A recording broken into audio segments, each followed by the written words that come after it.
everyone, and welcome to another in our series of ISM Lunch and Learns. Today we're going to be looking at Sage 100 2015 and how it addresses the ACA compliances that are now required by law. Today our presenter is Ty Duncan Whitcomb, and with that I'm going to turn everything over to Ty. Ty, thank you. Good afternoon if you're on the East Coast. Good morning, should I say, if you're on the West Coast, or is it almost afternoon over there? So, yes, all the above. Welcome. I'm going to take you through the new ACA stuff that is in Sage. I'm going to take you through the check boxes that need to be turned on in Sage to even allow ACA to work. Hopefully you have gotten our emails at the end of last year and hopefully the beginning of this year before you ran your payroll, because to get the ACA numbers to work, you needed to turn on perpetual payroll history on in your system. I know most of y'all out here on the East Coast that are running payroll, all of y'all have that turned on, so on and so forth, so you should be good to go. But everybody else, if not, I'm going to take you through and show you that. I'm also going to take you through, Sage has set up online on their Sage community, a really great website out there so that you can go out there and get more information regarding ACA and the ramifications and kind of all the legal jargon and so on and so forth out there for that. And so I'm going to kind of take you out there and show you where that is. They have a lot of good, like, free training out there. You can go out and do to just learn more pretty much just about health insurance, not just ACA, but even how health insurance is and all that impacts. I'm going to definitely show you that. So let's just dive into the system and let's start at the beginning for the setup of ACA. Then I'm going to actually take you through the new ACA parts that are in the system. And then I'm going to make sure I go over and show you which versions of Sage have ACA in them and what product updates are them. And then the ones that don't currently have ACA, that we don't currently have ACA for, I'm going to tell you when ACA will be released and be able to be available to you on your system. So first things first, in Payroll, underneath the Setup module, underneath your payroll options, to make sure that ACA works for you, in here on the very first main tab in the bottom left-hand section, right here where it says Retain Perpetual Payroll History, that absolutely has to be turned on for ACA to work. The reporting that Sage runs comes from that table that holds that perpetual payroll history information. So if that is something that you want to track ACA for, first things first is I would log onto your payroll system into the setup options and check that to make sure that you have that checkbox turned on for you in your system. All right. So what Sage has done is there's a new module in here underneath payroll called ACA that is just dedicated to all things Affordable Care Act. There's multiple different ways of accessing different information from the employee side, but the employer side and the reporting that Sage has provided you to go along with it so that you can fill out your reporting at the end of next year when it's time to file is all contained underneath the ACA menu. So I'm going to take you through both ways. In Payroll, underneath the employee maintenance, whenever you bring up an employee, you have a new button down here at the bottom right called ACA. That for you will be able to trigger the employee setup portion of the ACA. So you can come in here, find the employee, and click the button in here for ACA. The other way of accessing that information is to go straight to ACA Employee Maintenance and just trigger the simple screen of just the ACA Employee Maintenance portion of it. So you either can go through Employee Maintenance, or you can just come over here to the ACA Employee Maintenance, which is just geared towards setting up the ACA for every employee. It's kind of the same if you think about it this way. If you do a look up here, it will give you all of your employees. If you click the flashlight, it would just simply give you the employees that you currently have set up in ACA and the years that you have information set up for them in the system. So if it's a brand new employee that you're trying to set up for, you would just simply select that employee, which would bring up that employee's information, and you would just begin to set them up. The system handles both ways. So of ACA, whether they are self-insured coverage, which means you've provided them employer self-insurance, or if you do not provide employer insurance, then you would leave the button unchecked, and by doing both provides different information. So I'm going to first do it as if the employee does not have health insurance through your company. When you do not check this box, the only other box you get here is this monthly detail button. Underneath that monthly detail button by month, you simply do a lookup and you select which offer of coverage that you gave the employee. And it's broken down by the letters that apply to the different forms that are going to be filled out by the government at the end of the year. So here's one: qualified offer, minimum essential coverage, provided information. Did you apply it to the employee only? Did you apply it to the employee and to their dependent, not a spouse? Or did you employ it to a spouse, not a dependent? There's different choices and options in there that you have in the system for selecting that for offer or coverage. You simply have to select what it is. Then you have to give them what the employee's share of that was. If the employee is doing nothing and there's nothing that's applied there, all you simply do is leave it as a 0, or you do whatever is needed at that point in there for the system. Then over here is if for some reason you fall under some kind of 4908H safe harbor law, you would just simply go through, and then if that employee or employer, if the employee was not offered health insurance, you can just simply say why, and you give it then its associated code. They were not employed during that month. They were employed in the coverage offer and they're not a full-time employee. There's a bunch of different reasons in there that you would then just simply go through and make sure you apply that accordingly in the system. All right? If the employee does, say for instance, have insurance through your company, then you would check the box. Once you check that box, this new button ends up turning on, and you end up having this information on here. So then you simply go to the covered individuals, and then it comes up. You would then go through and list all the different people that are covered underneath the insurance. So the employee, the dependents, a spouse or a partner, children, you would go through and put in the names, the Social Security, the date of birth, and then which months that they were covered. So if they were covered for all months, you just go ahead and select cover for all months. If they got married in the middle of the year, then you would just simply then apply then when that insurance and for those time periods that they were covered for. And you would simply list that information. All right? Any questions about setup from the employee standpoint?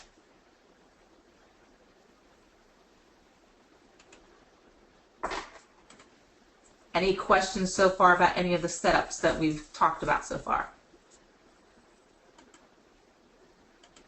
All right. The other part in here is the ACA employer maintenance, and you set this up also by year. So you then set up for what year you are setting this up for. This information up here at the top automatically comes from company maintenance and Sage. Then down here, if you go by a different entity name with the government, you would fill that information in down here. And then over here underneath the monthly detail is where it's tracking all your employee information. So here you would say whether you gave minimal essential coverage, there's a full-time employee count, there's a total employee count, and then over here is a checkbox that says, are you part of the aggregated group? And then if you fall underneath, the government is offering some companies transition relief, you would then fill in if for some reason you have some kind of waiver for the government of why for this you're not applying for some of the rules and regulations depending on what months those are in the system. What this over here where it says if you're a member of an aggregated group, what it does is it brings up this box. What that simply means is your company might be, you might be doing payroll, say for instance, for multiple companies. And what it is when you sum up all those companies, that is then what is considered your full-time employee account. So if you run payroll across multiple companies, say for instance, company codes within Sage, you can still use this to then aggregate all the numbers together and just do one lump sum total. All right. Questions about any of that? So this is the new infamous ACA applicable report that Sage has given you. Somebody have a question? All right. Here you have this report, and this is the report that Sage has given you. There's some disclaimers that are associated with it. And so what it is the calculations are being based off of a new legislation that's effective of January 1. And how it is, If you could please mute your phone, or I'll mute all users.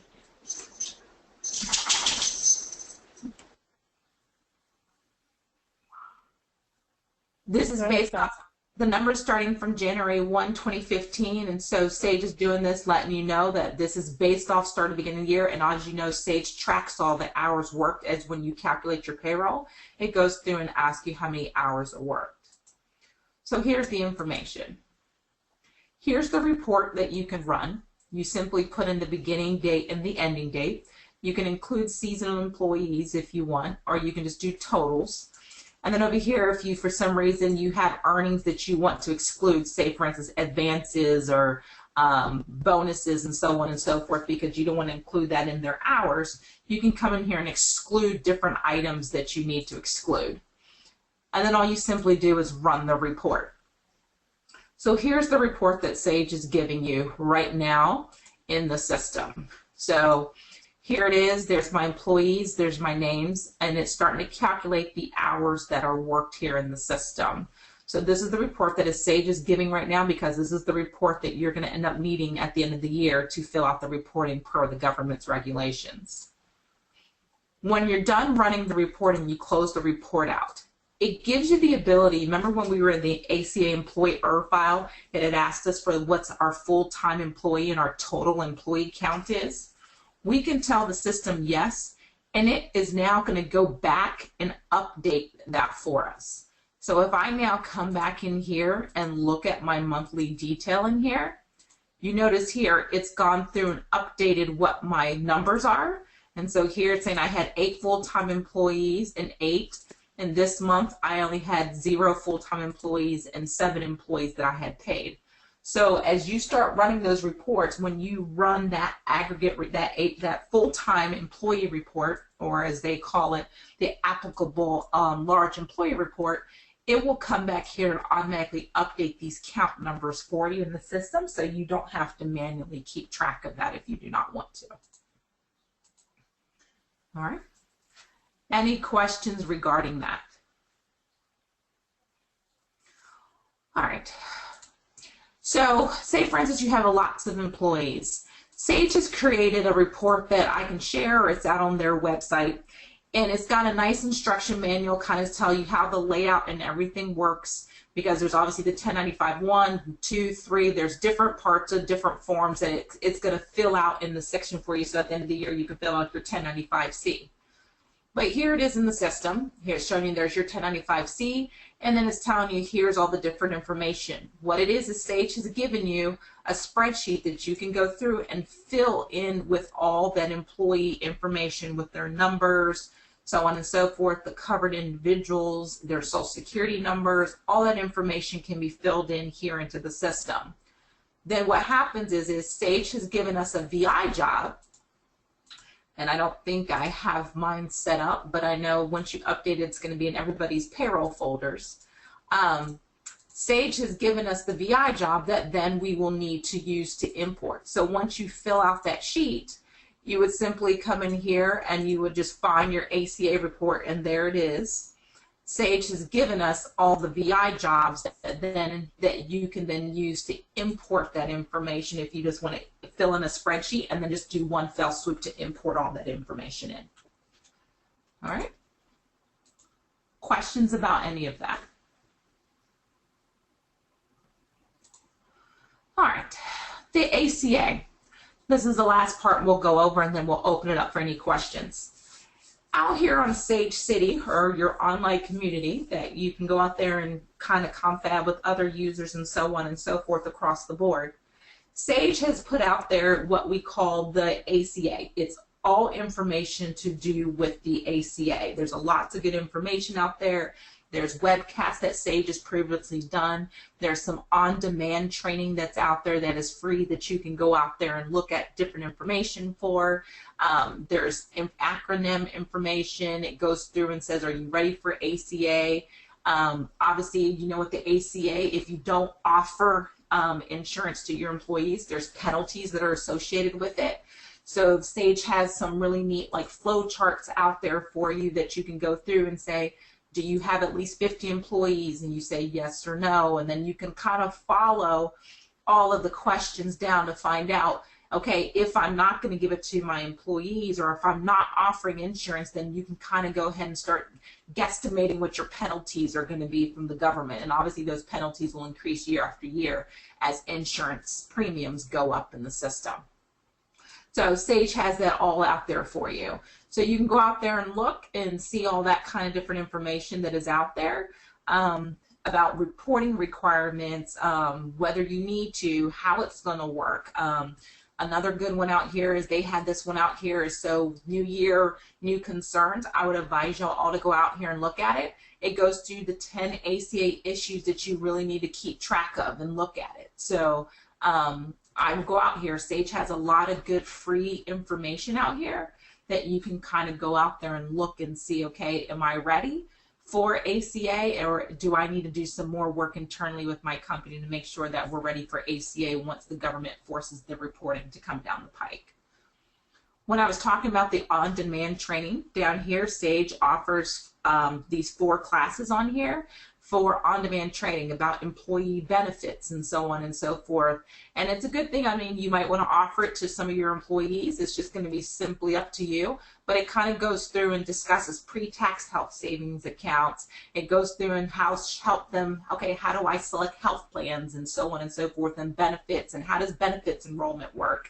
It's a nice way of going out here, and it just kind of gives you a nice little blurbage. It's not nothing fancy. All it is, you simply click on the different items and it kind of takes you through just kind of what employee insurance is how does reimbursements work. I mean, they just kind of cover a nice, really good gamut of different things out there, so that if employees don't understand really how health insurance works, it's a good way for them to learn how health insurance truly works.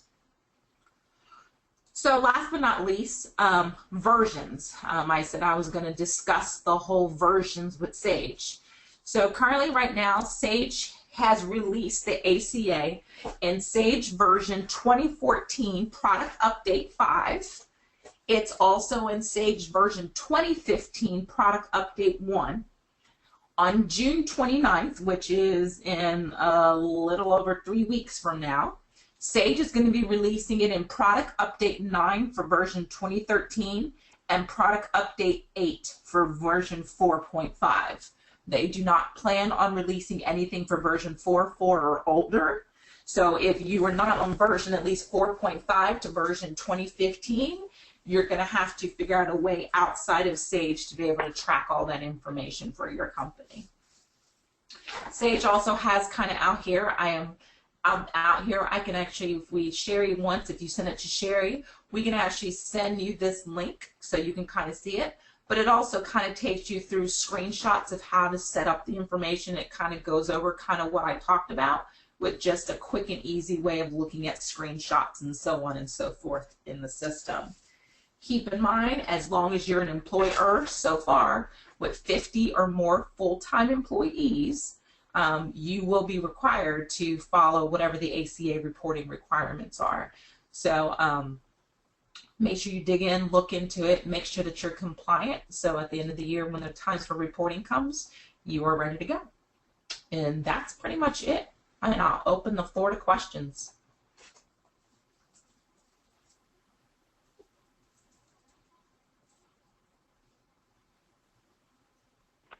Please note that if you don't have access to, if you're not on the phone and you don't have access to a microphone, you can chat in the chat window, any questions that you may have. And we just got one from Michelle. Can you tell me the versions again? She has 2013, version 5.0. You have version 23. Michelle, when version product update 9 comes out in June, that's the version you are going to need to upgrade to so that you can get the ACA reporting.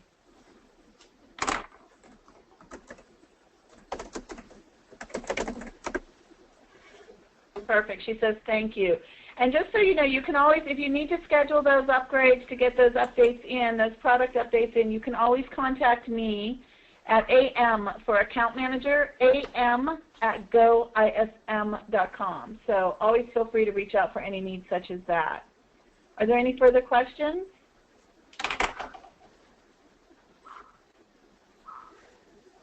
I'm not seeing any. So Ty, I want to thank you for your time and explaining all of this to us today. Great presentation, very useful for all the new things coming out. Thank you, everyone. Have a great day, and be sure to check our webinar calendar on our website, www.goism.com, for more upcoming Lunch and Learns.